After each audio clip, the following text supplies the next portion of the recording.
Si vous débutez avec la version d'essai, vous pouvez vous connecter en tant qu'admin et le mot de passe devrait vous être envoyé par courriel. La version d'essai contient des exemples de prêts pour vous aider. Vous pouvez les effacer en tout temps. Pour créer un nouveau dossier, allez dans Fichier et sélectionnez Nouveau dossier. Inscrire les données financières, dont le montant du prêt, la date, le taux d'intérêt, etc., dans la fenêtre Données. Sous l'onglet Général, vous pouvez inscrire le type de dossier en plus d'autres détails, tels votre numéro de dossier interne. Dans Autres données, vous pouvez inscrire autant de champs personnalisés que nécessaire.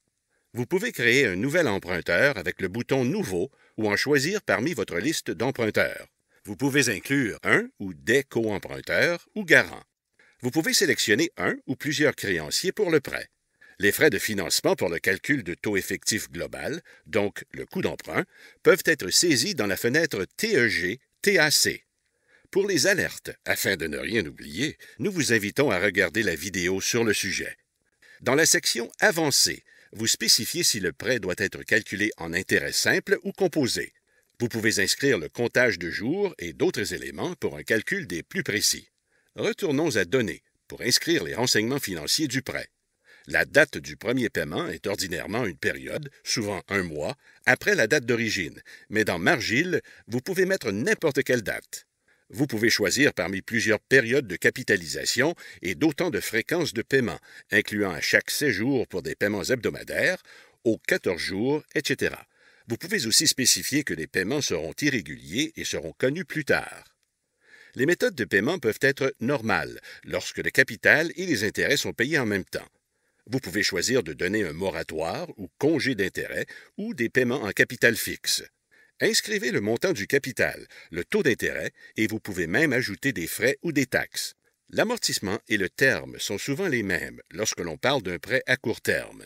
Pour une hypothèque, par exemple, vous pourriez avoir un amortissement sur 20 ans avec un terme de 5 ans.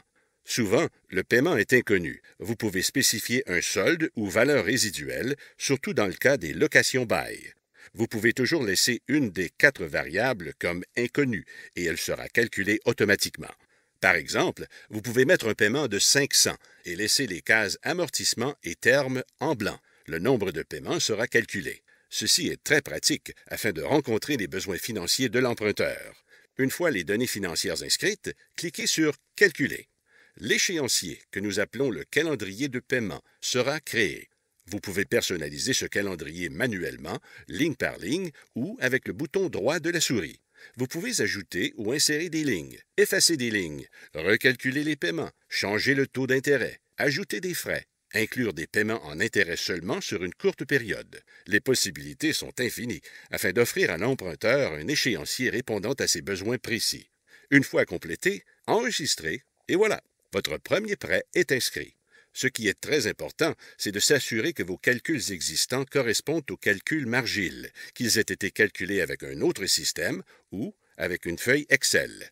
En tenant compte du fait qu'il y a des milliers de possibilités de calcul, n'hésitez pas à communiquer avec l'équipe du soutien technique si vous n'arrivez pas à faire correspondre vos chiffres.